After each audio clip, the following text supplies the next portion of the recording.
उनकी जमानत जब्त हो जाएगी। अमित शाह ने ममता बनर्जी पर साधा निशाना, दी बड़ी चुनौती।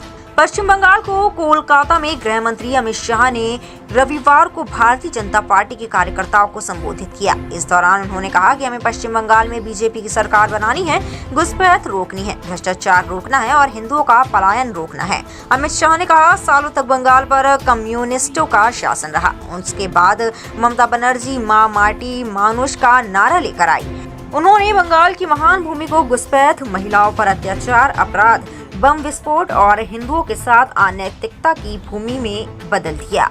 उन्होंने कहा कि ममता बनर्जी के सीएम बनने के बाद पश्चिम बंगाल में सैकड़ों भाजपा कार्यकर्ताओं की हत्या कर दी गई। दीदी मेरी बात सुनो, अब आपका समय खत्म हो गया है। बीजेपी 2026 में सरकार बनाएगी। गृह मंत्री ने अपने संबोधन में कहा, मैं भरोसा दिलाता हूँ कि जैसे ही टीएमसी सत्ता से हटेगी, हमारे पार्टी कार्यकर्ताओं की हत्याओं के लिए जिम्मेदार लोगों को सजा मिलेगी, भले ही वह जमीन के नीचे छिपे हो। उन्होंने सीएम ममता बनर्जी को चेतावनी देते हुए कहा, अगर दीदी में हिम्मत है तो वह बिना हिंसा के चुनाव लड़कर देगी, उनकी जमानत जब्त हो जाएगी। ममता बनर्जी ने वोट बैंक के लिए तुष्टीकरण की सारी हदें पार कर दी है। पहलगाम में हमारे लोग मारे गए। ऑपरेशन सिंदूर के तहत हम 100 किलोमीटर गए और उनके मुख्यालय को नष्ट कर दिया। सैकड़ों आतंकवादी मारे गए और इससे दीदी के पेट में दर्द होता है। गृह मंत्री ने कहा कि उन्होंने राजनीतिक भाषण दिया और ऑपरेशन सिंदूर का विरोध किया। उन्होंने देश की करोड़ों महिलाओं की भावनाओं के साथ भी खेला है। पश्चिम बंगाल की बहनों और माताओं को आगामी चुनाव में ममता बनर्जी को सिंदूर का महत्व सिखाना चाहिए।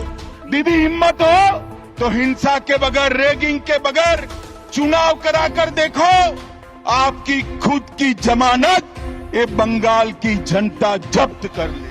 भाइयों बहनों, हमने सर्जिकल स्ट्राइक करी, एयर स्ट्राइक करी और अब ऑपरेशन सिंदूर कर 100 किलोमीटर अंदर जाकर उनके हेडक्वार्टर को ध्वस्त, सैकड़ों आतंकवादी मौत के घाट उतार दिए गए और दीदी के पेट में दर्द हो। और मोदी जी ऑपरेशन सिंदूर कर यहाँ आए तो एक घटिया सा राजनीतिक बयान देकर ऑपरेशन सिंदूर का विरोध किया। मैं आज ममता दीदी को कहने आया हूं, आपने ऑपरेशन सिंदूर का विरोध नहीं किया, आपने इस देश की करोड़ों माताओं बहनों की भावनाओं के साथ खिलवाड़ किया है, खिलवाड़।